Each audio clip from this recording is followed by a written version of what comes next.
Entrevista.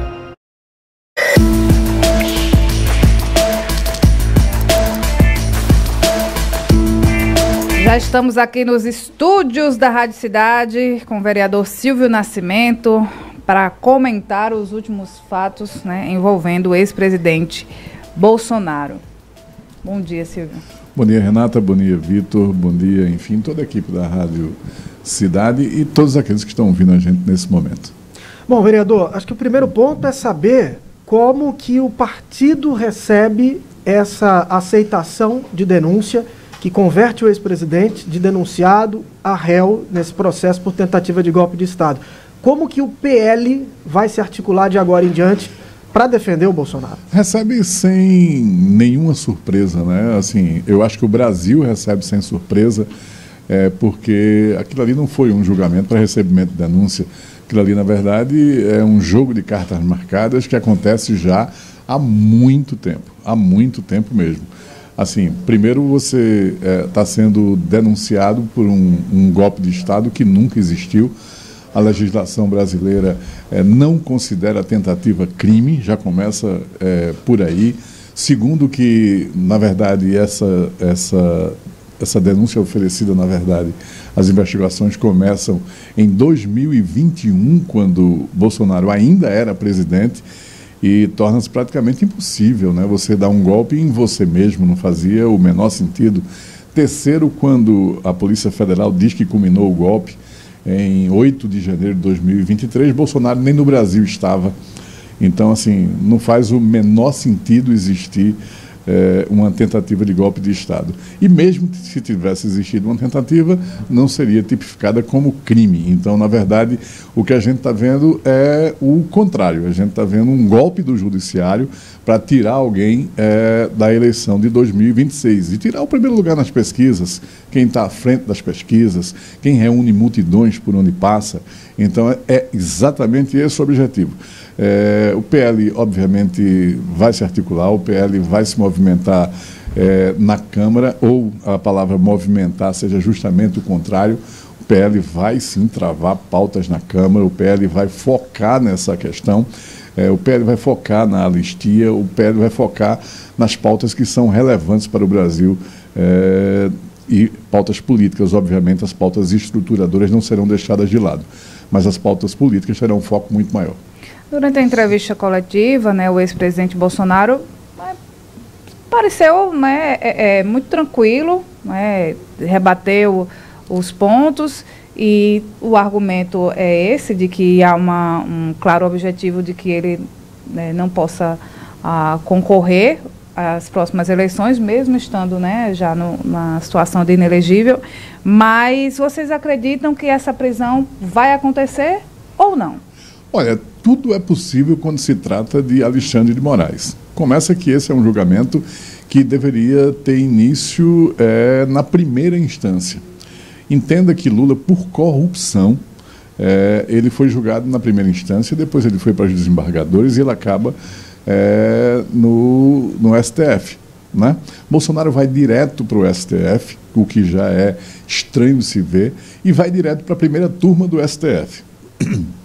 Perdão. Aí quando você enxerga ali a primeira turma do STF, você enxerga só ministros que são partidários. Quando você enxerga essa turma, são só 5, e digamos que com 3 você faz maioria para aceitar uma denúncia, nós temos 11 ministros. Nem para o Pleno foi. Nem para o Pleno deveria ir para a primeira instância. Mas se fosse para o Pleno, seriam 11. Essa foi um julgamento para receber uma denúncia que seria decidido por 3. E quem são os 5? Aí eu faço questão aqui de citar. Primeiro, Alexandre de Moraes dispensa qualquer comentário. Qualquer comentário dispensa o Alexandre de Moraes. Completamente partidário, completamente imparcial. É o cara que ele é vítima, ele é juiz, ele é absolutamente tudo. É o cara que a gente viu, e vocês aqui como jornalistas assistiram, ele praticamente coagindo o Mauro Cid a fazer a delação da forma como a Polícia Federal gostaria que fizesse, ou então a família dele estaria ameaçada a ir para a cadeia. Então, assim, esse é o Alexandre de Moraes. Esse é o Alexandre de Moraes, relator da primeira turma. Aí você vem ali com Flávio Dino, o ministro comunista, que o próprio Lula disse até que, enfim, um ministro comunista, amigo pessoal de Lula. Aí você vem ali com o Zanin, que foi advogado de Lula durante a Lava Jato. É um cara que já tinha se colocado em suspeição para qualquer julgamento contra Bolsonaro ou contra Lula, e dessa vez ele não só aceitou julgar, como ele pré-julgou, porque ontem, muito antes de terminar esse julgamento de recebimento de denúncia, ele já chamava os 8 de réus e não de denunciados, então ele já previa qual seria o resultado. Além disso, nós temos a Carmen Lúcia, que foi posta lá também por Lula, e por fim a gente tem o Fux, que foi posto lá pela Dilma. Então, essa é a turma que está julgando o Bolsonaro. Assim, era um jogo de cartas marcadas, ali estão rasgando Constituição, estão rasgando todos os livros de direito, estão rasgando, inclusive o Alexandre é autor de alguns livros, esses já estão no fogo há muito tempo. Vereador, o senhor disse que o PL vai atuar fortemente no Congresso, sobretudo na pauta da anistia. Sobre essa questão em especial, já se comenta nos bastidores do Supremo Tribunal Federal que qualquer decisão no sentido de atuar para impedir uma condenação do ex-presidente Bolsonaro seria cassada no Supremo. O senhor imagina que nós teremos uma disputa institucional, uma crise institucional aprofundada com uma anistia no Congresso e uma derrubada no Supremo Tribunal Federal? Nós já vivemos essa crise, Vitor, infelizmente, porque assim, eu estava até vendo um post recentemente, quando se coloca numa empresa, estamos há X dias sem acidente, esse post dizia, estamos há 800 e poucos dias sem interferência desses ministros no Executivo. Infelizmente, a grande verdade é essa. É completamente seletiva essa justiça daí. Então, assim, acredito realmente que pode ser que o STF derrube qualquer decisão do Congresso, porque assim, está custo mais o STF interferir nos outros poderes. E, infelizmente, também está custo mais os poderes assistirem isso de camarote e nada fazerem. Mas, assim, a gente tem muita esperança que essa situação mude, né? A gente tem muita esperança e deve mudar. A gente tem hoje... estamos às vésperas aí da eleição de 2026, que, independente aqui, estou deixando a questão presidencial de lado, a gente sabe que a gente vai aumentar o número de senadores no Senado Federal, que são os senadores que provocam o impeachment do ministro, e a população, eu acho que está cansando disso. Sabe por quê? Porque o próximo pode ser realmente você. O próximo a perder a sua liberdade pode ser você, só pelo simples fato de você emitir a sua opinião, só pelo simples fato de você ter opinião, de você ser um ser pensante e dizer o que pensa. Você já pode ir para a cadeia. Então, assim, está muito difícil. Ou a população acorda agora, e exige desses senadores que seja feito o impeachment de algum desses ministros, principalmente do Alexandre de Moraes, ou essa situação vai ficar realmente a situação da ditadura de toga. Sobre Alexandre de Moraes, né, mais cedo na coluna Painel, o professor Marco Aurélio Freire, né, o Vitor bem lembrou, que ele, em vez de apresentar uma peça escrita, ele usou um compilado de vídeos, e o professor Marco Aurélio até comentou, né, que sabe-se, né, que estamos numa sociedade das imagens, onde isso impacta mais. E uma das frases que ele diz, né, quando ele mostra lá as imagens do 8 de janeiro, ele diz: nenhuma Bíblia é vista e aquele dia não foi um domingo no parque. Eu queria saber a sua opinião e a opinião do partido sobre, de fato, o que aconteceu nesse dia 8 de janeiro. Como é que vocês interpretam os fatos desse dia?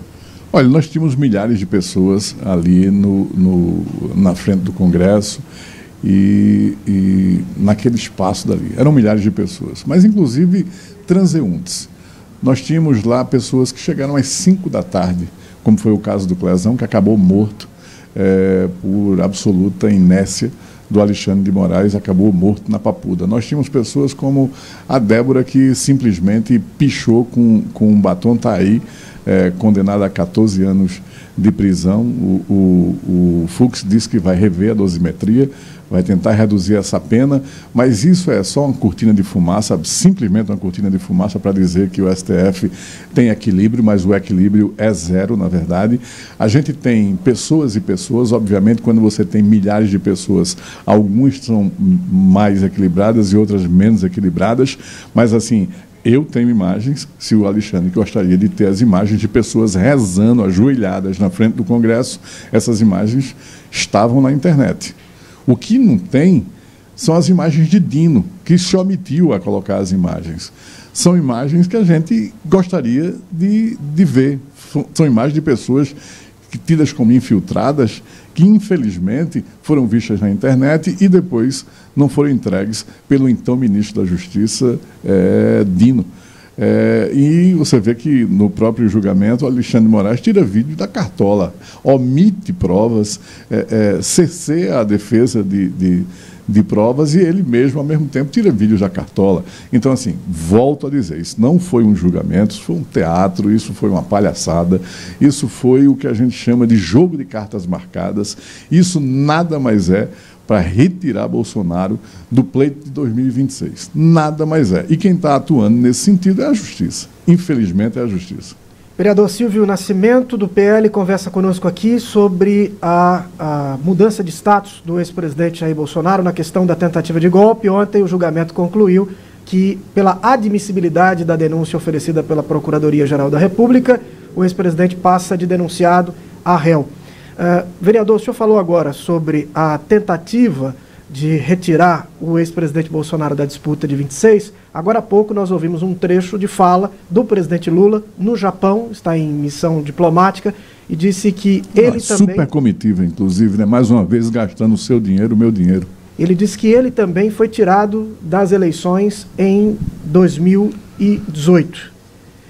Fez aí uma aproximação desses dois casos. Como que o senhor vê essa aproximação? Disse, inclusive, que o ex-presidente Bolsonaro tentou contribuir para um golpe de Estado e para o assassinato de autoridades, incluindo ele mesmo. É aquela sensação de déjà vu que a gente já viu essa história acontecer. O presidente Lula diz que passou por isso, mas os críticos avaliam que são situações bem diferentes. Renata, Vitor, eu vejo isso como uma estupidez, mais uma vez, uma estupidez, uma declaração estúpida e não há comparação. Não tem como comparar você ser preso, primeira instância, segunda instância, terceira instância, você passar por todas as instâncias, você ter todas as delações premiadas, você ter devolução de dinheiro roubado, você ter todas as provas ali, e depois de 4 anos, simplesmente chega lá um juiz e diz assim, um ministro, e diz assim, não, ele não deveria ter sido, o foro competente não era Curitiba, tem que ser um juiz de primeira instância lá de Brasília, volta tudo, cancela tudo. Então, assim, é uma declaração estúpida o que estão fazendo. Eu iniciei essa entrevista aqui dizendo como está errado esse rito da justiça hoje com Bolsonaro. O correto seria agir como agiram com Lula. Se ele fosse para a primeira instância, condenado. Se ele fosse para uma segunda instância, condenado. Para uma terceira instância, condenado. Mas você ir direto para uma primeira turma do Supremo Tribunal e justamente essa turma aí, que é completamente parcial, amigos de Lula, não faz o menor sentido. A declaração de Lula, eu considero, sinceramente, só uma estupidez. O senhor também falou sobre mobilização da população. O ex-presidente já convocou uma manifestação para a Avenida Paulista. Essas manifestações vão se transformar em algo recorrente? Elas vão continuar com a estratégia de concentrar em um único lugar ou vão ser pulverizadas? Olha, eu espero que essas manifestações sejam realmente recorrentes e que a população acorde, que a população tenha consciência, que a população faça valer os seus próprios direitos. E a gente teve uma manifestação em Copacabana, vamos ter uma manifestação na Paulista no próximo dia 6 de abril. Aqui em Caruaru, o movimento Meu Partido é o Brasil e outros movimentos já estão se mobilizando para que aqui em Caruaru exista uma manifestação. Como parlamentar do PL, a gente recebe a orientação, então eu estou aguardando justamente receber a orientação do PL, se devo ou não participar da manifestação aqui em Caruaru. De qualquer forma, essa manifestação já conta com o meu apoio, desde que seja um apoio institucional e correto, porque é o que Bolsonaro diz, a pessoa que realiza uma manifestação ela tem que se responsabilizar, porque senão daqui a pouco chega um esquerdista ali com uma plaquinha, coloca lá e a imagem que vai circular é justamente essa. E não é isso que a gente quer. A gente quer realmente uma manifestação pacífica e que a gente exija direitos. Só exija direitos. Você veja que, assim, os dois pesos e duas medidas que existem. Em 2006, o MST invadiu o STF, invadiu o Congresso, quebrou tudo e não houve nenhuma manifestação, punição, não houve abolição do Estado Democrático de Direito, não houve julgamento, não houve absolutamente nada. Então, assim, por você pichar com batom, por você realmente houve ali vandalismo, aí tem gente ali pegando 14, 17 anos de cadeia, nós temos senhorinhas com 71 anos. Então, assim, é preciso que a população se manifeste, isso é um direito, é constitucional que a gente se manifeste, que a gente coloque nossa opinião pacífica. E a gente vai fazer isso. O ministro Alexandre de Moraes contestou, diz que isso é uma narrativa, que acima de 70 anos são apenas 7 casos, que a maior parte das pessoas assinaram para aceitar um curso de democracia e aceitaram que tinham cometido atos antidemocráticos. Claro, né, Vitor? Porque senão vai ficar o resto da vida na cadeia, vai morrer lá feito lesão. É preferível você assinar qualquer coisa ali. Aquilo ali é coação. O que ele fez com o Mauro Cid, quem é que aceitaria? Quem é que você... Se você está ameaçando a minha filha, a minha esposa, o meu pai, você acaba abrindo, você acaba dizendo, pelo amor de Deus, eu digo aqui o que vocês quiserem. Aquilo ali é tortura, é coação, não existe.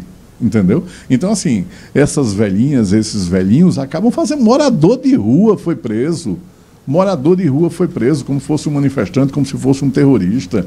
Assim, são dois pesos e duas medidas, só não vê isso quem não quer. Basta ter dois neurônios.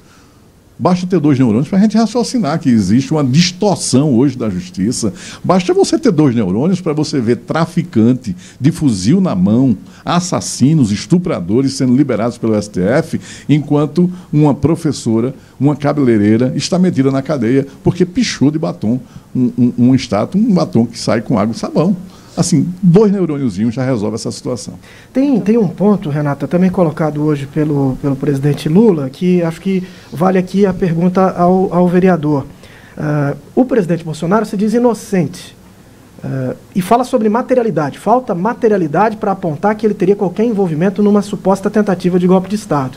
Ao mesmo tempo, o presidente defende a anistia. A anistia é um movimento de perdão a culpados. Não é incoerente? Não, vereador? Porque é a ferramenta existente hoje para essa justiça esdrúxula que a gente está acompanhando aí. É a única ferramenta que existe. Porque, assim, errada a justiça já está. Então, temos que usar as ferramentas disponíveis e, como sempre disse o presidente, andar nas 4 linhas. E realmente falta materialidade para dizer que existe um golpe. Alguém tem uma minuta de golpe aqui? Fizeram busca e apreensão na casa de Bolsonaro, fizeram busca e apreensão em todo canto. Tem uma minuta de golpe que diga assim... A minuta do Anderson Torres, não é? Não, sinceramente não. Aquilo ali é um estado de sítio, uma sugestão de estado de sítio que ele recebeu e não pode ser imputada a Bolsonaro. E estado de sítio está na Constituição, ainda que fosse. Não tem minuta de golpe. Então, assim, não existe materialidade. Existiram armas ali, foram pegos pessoas com fuzil, com revólver, ameaçando. O Exército estava imbuído nisso. Será que Bolsonaro não ajudou ali o ministro pernambucano Múcio a interlocução para fazer a substituição dos 3 chefes das Forças Armadas? Ajudou. Bolsonaro tem vídeo dele, inclusive tem um vídeo meu exibido hoje pela manhã, onde Bolsonaro mostra nas lives anteriores e no último declaração dele ao povo brasileiro, que ele pede que qualquer manifestação seja pacífica, que a gente não repita o que faz a direita com violência e depredação. Está ali, está registrado. É como a Renata falou, hoje nós estamos na era do vídeo, então, assim, essas coisas agora são eternas, está registrado, é só olhar. Então, assim, não tem uma tentativa de golpe, não há materialidade, como eu disse. Primeiro que quando começa essa investigação, ele era presidente da República, ele não ia dar um golpe nele mesmo. Segundo, quando a PF diz que culmina numa tentativa de golpe, ele nem no Brasil estava. Não há uma minuta de golpe e há registros e vários registros dele pedindo que qualquer manifestação seja pacífica. O que existe hoje, volto a dizer, é um golpe do STF para retirar o principal concorrente a presidente do Brasil em 2026. Muito bem. Silvio Nascimento, muito obrigada mais uma vez, né, por ter vindo aqui para a gente bater um papo, esclarecer, informação, todos os lados, isso é sempre muito bom e faz parte do bom jornalismo. Obrigado a você, Renata, obrigado a você, Vitor, Lucas, enfim, todos vocês que fazem a Rádio Cidade, estamos sempre à disposição da democracia e do jornalismo bom. Obrigado, vereador. Manhã Cidade.